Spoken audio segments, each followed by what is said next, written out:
ஒரு ஸ்விட்ச் போட்டா ஊருக்கே வெளிச்சம் வர்ற மாதிரி உங்க போர்ட்ஃபோலியோல ஒரு கரெக்டான பவர் செக்டர் ஸ்டாக் இருந்தா மட்டும்தான் உங்க ரிட்டர்ன்ஸும் எப்பவும் பிரகாசமா இருக்கும்.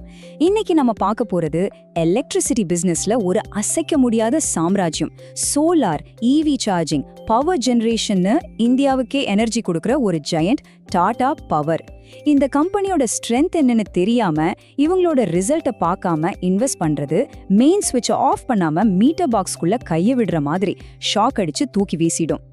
அதான் சொல்லுவாங்க, ஒரு பவர் ஸ்டாக்கோட ஃபண்டமெண்டல்ஸ் தெரியாம உள்ள போறது ரப்பர் செருப்பு கூட போடாம ஒரு ஹை வோல்டேஜ் டிரான்ஸ்ஃபார்மரை தொடுற மாதிரி. அதனால அதோட வோல்டேஜ் என்ன, கம்பெனியோட ரியல் கெப்பாசிட்டி என்னன்னு தெரிஞ்சுக்கிட்டு தான் நாம எப்பவுமே உள்ள இறங்கணும். Welcome back to wealth physics. Laws of money, market trends அப்புறம் கார்ப்பரேட் ஸ்ட்ராட்டஜியை ரொம்ப சிம்பிளா உடைக்கிற இடம். இன்னைக்கு இந்த பிசினஸ் ஜாயண்டோட ஜாதகத்தை தான் நம்ம பார்க்க போறோம். டாடா பவர் நிறுவனத்தோட லேட்டஸ்ட் Q4 ரிசல்ட்ஸ் வந்தாச்சு. நம்பர்ஸ் எல்லாமே உண்மையிலேயே ரொம்ப இன்ட்ரெஸ்டிங்கா இருக்கு. வாங்க கம்பெனியோட ரிப்போர்ட்டை அக்கு வேற ஆணி வேற பிரிக்கலாம். Part 1, top line and bottom line. ஒரு கம்பெனியோட ரிசல்ட் வந்த உடனே நாம முதல்ல கவனிக்க வேண்டியது அவங்களோட டாப் லைன் அப்புறம் பாட்டம் லைன். இந்த ரெண்டு நம்பர்ஸும் தான் கம்பெனியோட ஹெல்த்தை எக்ஸாக்டா நமக்கு காட்டும். டாடா பவரோட இந்த வருஷ நம்பர்ஸ்ல நமக்கு ஒரு பெரிய சர்ப்ரைஸ் காத்துட்டு இருக்கு. நிறைய பேருக்கு இந்த டாப் லைன் அப்படின்னா என்னன்னு ஒரு சின்ன கன்ஃபியூஷன் இருக்கும். ரொம்ப சிம்பிளா சொல்றேன். நம்ம ஏரியால ஒரு சுறுசுறுப்பான அண்ணாச்சி மளிகை கடை இருக்குன்னு வச்சுக்கோங்க.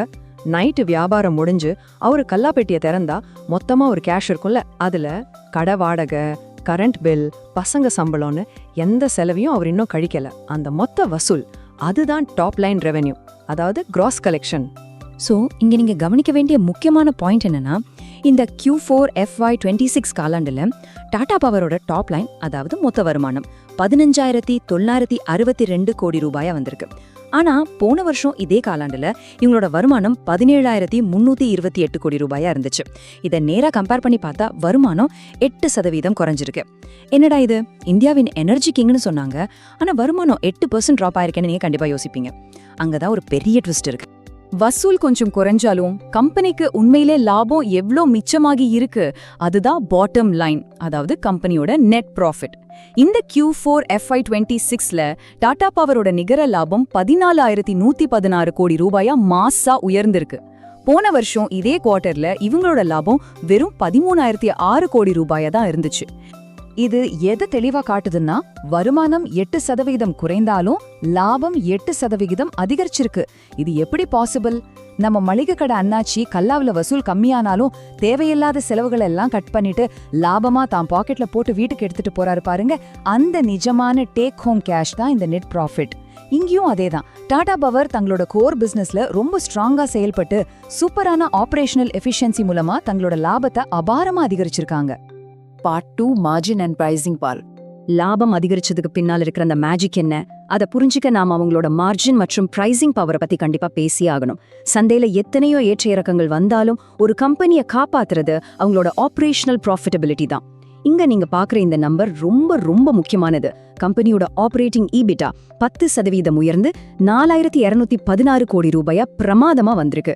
அதை விட முக்கியமா இவங்களோட EBITDA மார்ஜின் சுமார் 26.4% ரொம்ப ஸ்ட்ராங்கா நிக்குது. பணவீக்கம் எகிரிட்டு இருக்கிற இந்த காலத்துல இந்த மார்ஜின் தான் ஒரு கம்பெனியோட ரியல் கெத்து. மார்ஜின் கம்மியானா என்ன ஆகும் தெரியுமா? கம்பெனி ஓனர் சாயங்காலம் டீ கடையில எக்ஸ்ட்ரா ஒரு வடை வாங்குறது கூட யோசிக்க வேண்டியிருக்கும். சந்தையில மூலப்பொருட்கள் விலை எவ்வளவு ஏறினாலும் நாங்க லாபத்தை விட்டு கொடுக்க மாட்டோம்னு டாடா பவர் தங்களோட கோர் பிரைசிங் பவரை ரொம்ப கெத்தா இங்க காட்டியிருக்காங்க. இதுதான் the real corporate swagger. Part 3, operations versus market expectations. இப்போ கம்பெனியோட ஆபரேஷனல் அப்டேட்ஸ் பார்க்கலாம். நம்பர்ஸ்ல மட்டும் இல்ல, கிரவுண்ட் ரியாலிட்டியிலும் டாடா பவர் பிசினஸ்ல சும்மா தீப்பொறி பறக்குது. புதுசா 1.3 ஜிகாவாட் அளவுக்கு ரினியூவபிள் ப்ராஜெக்ட் முடிச்சிருக்காங்க. சோலார் செல் உற்பத்தியில 95%க்கும் மேல ஈல்டு காட்டி மிரட்டுறாங்க. ரூஃப் டாப் சோலார் பிசினஸ்ல மட்டும் 670 மெகாவாட் அளவுக்கு விற்பனை நடந்திருக்கு. ஒடிஷாவில கரண்ட் விநியோக லாஸ 15.5% குறைச்சிருக்காங்க. நான் ஆரம்பத்துல சொன்னேன்ல, வருமானம் ஏன் 8% குறைஞ்சதுன்னு. குஜராத் முந்த்ரா பிளான்ட் கொஞ்ச காலம் மூடியிருந்ததுனால தான் அந்த டிராப். ஆனா ஏப்ரல் 1ல இருந்து அதுவும் மறுபடியும் முழு வீச்சுல இயங்க ஆரம்பிச்சிடுச்சு. ஆனா இவ்ளோ நல்ல விஷயங்கள் நடந்தும் ஸ்டாக் மார்க்கெட் சில நேரங்கள்ல ஏன் கொஞ்சம் முரண்பாடா ரியாக்ட் பண்ணுது? எல்லா பிளான்ட்டும் சூப்பரா ரன் ஆகியும் ஏன் பங்குச்சந்தையில ஷேர் விலை விழுது? இதுதான் ஸ்டாக் மார்க்கெட்டோட வினோதமான சைக்காலஜி. இன்ஸ்டிடியூஷனல் அனலிஸ்ட்கள் கம்பெனி மேல ஏகப்பட்ட எதிர்பார்ப்புகளை வச்சிருப்பாங்க. ஆபரேஷனல் ரியாலிட்டி நல்லா இருந்தாலும் அவங்களோட எக்ஸ்பெக்டேஷன்ஸ் வேற லெவல்ல இருக்கும். இத ஒரு சாதாரண உதாரணத்தோட சொல்றேன். நம்ம ஊர்ல ஒரு பையன் எக்ஸாம்ல ராப்பகலா படிச்சு 95 மார்க் வாங்குவான். ஆனா அவங்க அம்மா அப்பா நீ கண்டிப்பா 99 மார்க் வாங்கணும்னு எதிர்பார்த்து 95 மார்க் வாங்கினதுக்காகவே அவனை போட்டு திட்டுவாங்க பாத்தீங்களா? எக்ஸாக்டா அதே நிலைமை தான் எங்கேயும். கம்பெனி நல்ல லாபம் கொடுத்தாலும் நாங்க எதிர்பார்த்த அளவுக்கு இல்லையேன்னு சொல்லி அனலிஸ்ட்கள் ஷேரை வித்து தள்ளுவாங்க.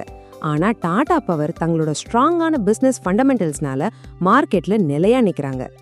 இப்போ கம்பெனி நமக்கு என்ன கொடுக்க போறாங்க? மேனேஜ்மெண்டோட சீக்ரெட் பிளான் என்னன்னு பார்க்க வேண்டிய ரியல் டைம் வந்தாச்சு. ஒரு செகண்ட் கூட வேஸ்ட் பண்ணாம டைரக்டா விஷயத்துக்குள்ள போயிடலாம். இப்போ எல்லார் மனசுலயும் ஓடிட்டு இருக்கிற $1 மில்லியன் கேள்வி, மேனேஜ்மெண்டோட சீக்ரெட் பிளான் என்ன? கம்பெனி லாபம் சம்பாதிச்சாச்சு, கல்லாப்பெட்டி நிறைஞ்சாச்சு அப்படிங்கறதெல்லாம் சரி. ஆனா அந்த பணத்தை வச்சு அவங்க என்ன பண்ண போறாங்க? ரீட்டைல் இன்வெஸ்டர்ஸ் ஆன நமக்கு அதுல இருந்து என்ன கிடைக்க போகுது? இத புரிஞ்சுக்க நாம முதல்ல பார்க்க வேண்டிய விஷயம் கார்ப்பரேட் ரிவார்ட்ஸ் மற்றும் ஃப்ரீ கேஷ் ஃப்ளோ. ஒரு கம்பெனி நல்ல லாபம் சம்பாதிச்சா மட்டும் பத்தாது. தங்களோட வியர்வை சிந்தின பணத்தை முதலீடு செஞ்ச நம்மள மாதிரி ரீட்டைல் இன்வெஸ்டர்ஸ்க்கு அவங்க என்ன திரும்ப தர்றாங்க அப்படிங்கிறது தான் இங்க ரொம்ப முக்கியமான விஷயம். இதுக்கு பேரு தான் கார்ப்பரேட் ரிவார்ட்ஸ். இந்த Q4 ரிசல்ட்ல டாடா பவர் போர்டு ஒரு சூப்பரான அறிவிப்பை கொடுத்திருக்காங்க. அவங்க தங்களோட பங்குதாரர்களுக்கு ஒரு ஷேருக்கு ₹2.50 ஃபைனல் டிவிடெண்டா கொடுக்க பரிந்துரை செஞ்சிருக்காங்க. ஆமா, கரெக்டா கேட்டீங்க. ஒவ்வொரு ஷேருக்கும் ₹2.50 கேஷ் ரிவார்ட். போன வருஷம் இதே டிவிடெண்ட் ₹2.25 இருந்துச்சு. இப்போ அது ₹2.50 ஜம்ப் ஆயிருக்கு. இந்த டிவிடெண்ட் நமக்கு எப்படிப்பட்ட ஃபீல் கொடுக்கும்னு கேக்குறீங்களா? ரொம்ப சிம்பிள். எந்த விசேஷமும் இல்லாத ஒரு சாதாரண போர் அடிக்கிற நாள்ல திடீர்னு நம்ம பணக்கார மாமா நம்ம வீட்டுக்கு வந்து வச்சுக்கோடா என்ஜாய் பண்ணுன்னு சர்ப்ரைஸா ஒரு பெரிய தொகையை கையில கொடுத்தா எப்படி இருக்கும்? அந்த மாதிரி ஒரு செம ஸ்வீட் சர்ப்ரைஸ் தான் இந்த டிவிடெண்ட் அறிவிப்பு. ஒரு கம்பெனி இவ்ளோ பெரிய தொகையை முதலீட்டாளர்களுக்கு அள்ளி கொடுக்கறாங்கன்னா அது எதை குறிக்குது? அதுக்கு பேர் தான் free cash flow. Tata power கையில இந்த ஃப்ரீ கேஷ் ஃப்ளோ ரொம்பவே ஸ்ட்ராங்கா இருக்கு. சும்மா பேப்பர்ல மட்டும் லாபத்தை கணக்கு காட்டிட்டு எஸ்கேப் ஆகாம நிஜமான பணத்தை முதலீட்டாளர்களோட பாக்கெட்ல நேரடியாக கொண்டு போய் சேர்க்கறாங்க. பிசினஸ் ரன் பண்றதுக்கான செலவுகள் எல்லாம் போக மிச்சம் இருக்கிற சர்ப்ளஸ் கேஷ் இதுங்கிறதுனால கம்பெனி ரொம்ப ஹெல்த்தியா இருக்குன்னு அர்த்தம். சரி, டிவிடெண்ட் சந்தோஷம் ஒரு பக்கம் இருக்கட்டும். அடுத்து நாம பார்க்க போறது கம்பெனியோட எதிர்கால ப்ளூ பிரிண்ட், அதாவது அவங்களோட long term future strategy. Tata power management ஏதோ மார்க்கெட்ல எல்லாரும் பண்றாங்கன்னு அவசரப்பட்டு எந்த புது பிசினஸ்லயும் பிளைண்டா குதிக்கிறதில்ல. செஸ் கேம்ல ஒரு கிராண்ட் மாஸ்டர் காய் நகர்த்துற மாதிரி ரொம்ப ஸ்மார்ட்டா ஒவ்வொரு அடியும் கால்குலேட் பண்ணி வைக்கிறாங்க. அவங்களோட அல்டிமேட் டார்கெட் என்னன்னா, ஒரு பக்கம் அவங்களோட ட்ரெடிஷனல் எலக்ட்ரிசிட்டி பிசினஸ்ல ஆதிக்கத்தை கெட்டியா புடிச்சுக்கிட்டே, இன்னொரு பக்கம் 2045க்குள்ள நெட் ஜீரோ, அதாவது கார்பன் எமிஷனே இல்லாத ஒரு கம்பெனியா மாறணும் அப்படிங்கிறது தான் அவங்களோட மாஸ்டர் பிளான். நிலக்கரியை நம்பி இருந்த ஒரு பெரிய பவர் கம்பெனி இப்படி ஒரு பெரிய இலக்கை நோக்கி போறது உலகமே ஆச்சரியப்படுற பிரம்மாண்டமான விஷயம். இந்த இலக்கை அவங்க எப்படி அச்சீவ் பண்ண போறாங்க? இப்போ எலக்ட்ரிக் வாகனங்களோட காலம் வந்துடுச்சுன்னு அவங்களுக்கு நல்லாவே தெரியும். அதுக்காக அவங்க இந்தியா முழுக்க 706 நகரங்கள்ல 7000க்கும் அதிகமான பப்ளிக் EV சார்ஜிங் பாயிண்ட்களை செட் பண்ணி மாஸ் காட்டியிருக்காங்க. அது மட்டுமா 2 லட்சத்துக்கும் மேலான வீடுகள்ல ஹோம் சார்ஜர் செட்டப் பண்ணி கொடுத்து EV மார்க்கெட்ல ஒரு அசைக்க முடியாத சாம்ராஜ்யத்தை உருவாக்கிட்டு இருக்காங்க. அடுத்தது சோலார் மேனுஃபேக்சரிங் செக்டார். நம்ம திருநெல்வேலியில 4.3 கிகாவாட் கெப்பாசிட்டி கொண்ட சோலார் செல் மற்றும் மாடியூல் தயாரிக்கிற பிரம்மாண்டமான ஃபேக்டரி இப்போ முழு வீச்சுல இயங்கிட்டு இருக்கு. இதுல மிகப்பெரிய ஹைலைட் என்னன்னா, இந்த ஆலை மூலமா 95%க்கும் அதிகமான அபாரமான ஈல்ட் ரேட் கொடுத்திருக்காங்க.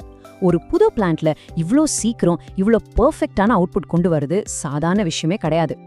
இது மட்டும் இல்லாம இன்டர்நேஷனல் லெவல்ல அவங்களோட கிளீன் எனர்ஜி பிளான் எப்படி இருக்குன்னு பார்த்தா இன்னும் பிரமிப்பா இருக்கு.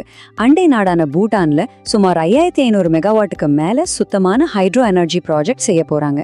இதுக்கு சப்போர்ட்டா வேர்ல்ட் பேங்க் கிட்ட இருந்து $515 மில்லியன் நிதியுதவி கூட வாங்கியிருக்காங்க. ஃபியூச்சரை எவ்வளோ ஸ்மார்ட்டா கேப்சர் பண்றாங்க பாத்தீங்களா? உலக வங்கி மாதிரி ஒரு பெரிய அமைப்பு இவ்வளோ பெரிய ஃபண்டை கொடுக்குறாங்கன்னா டாடா பவரோட ப்ராஜெக்ட் எக்ஸிகியூஷன் மேல அவங்க எந்த அளவுக்கு நம்பிக்கை வச்சிருக்காங்கன்னு நம்ம புரிஞ்சுக்கலாம். இப்போ நாம அடுத்த முக்கியமான பகுதிக்கு வருவோம். ஹிடன் ரெட் பிளாக்ஸ் மற்றும் மார்க்கெட் ரிஸ்க்குகள். எல்லாமே சூப்பரா இருக்குன்னு அப்படியே கண்ணை மூடிக்கிட்டு நம்ம பணத்தை இன்வெஸ்ட் பண்ணிட முடியாது. கண்டிப்பா ஒரு ரியாலிட்டி செக் தேவை. இந்த பேலன்ஸ் ஷீட்டுக்குள்ள நாம ரொம்ப உன்னிப்பா கவனிக்க வேண்டிய சில ஆபத்துகளும் ஒளிஞ்சிருக்கு. முதல் பெரிய ரிஸ்க் கம்பெனியோட கடன். டாடா பவரோட நிகர கடன் இப்போ 56,122 கோடி ரூபாயா உச்சத்தை தொட்டிருக்கு. போன வருஷம் இது வெறும் 44,672 கோடியா தான் இருந்துச்சு. இவ்ளோ பெரிய ஜம்ப். கம்பெனி புது ப்ராஜெக்ட் செய்யறதுக்காகவும் வளர்ச்சிக்காகவும் இவ்ளோ பெரிய கடனை வாங்கியிருக்காங்க அப்படிங்கிறது பிசினஸ்ல சகஜம்தான். என்றாலும் வட்டி விகிதம் அதிகமாகும்போது இது எதிர்கால லாப மார்ஜினை கண்டிப்பா பதம் பார்க்கும். அடுத்த அடி எங்க விழுந்திருக்குன்னா, குஜராத்ல இருக்கிற இவங்களோட முந்த்ரா பிளான்ட் கொஞ்ச காலம் செயல்படாம இருந்ததுனால இந்த காலாண்டுக்கு சுமார் 400 கோடி ரூபாய் அளவுக்கு நஷ்டம் வந்திருக்கு. ஒரு பிளான் கொஞ்ச நாள் ஓடலினாலும் அதோட மெயின்டெனன்ஸ் செலவு, வட்டி கட்ட வேண்டிய கட்டாயெல்லாம் அப்படியே தான் இருக்கும். அதுதான் இந்த 400 கோடி ரூபாய் நஷ்டத்துக்கு முக்கிய காரணம். இது கம்பெனியோட ஃபினான்ஷியல்ஸ்ல உடனடியா ஒரு சின்ன லாப சரிவை ஏற்படுத்தியிருக்கு. அதனால ரீட்டைல் இன்வெஸ்டர்ஸ் ஆன நாம ரொம்பவே அலர்ட்டா இருக்கணும்.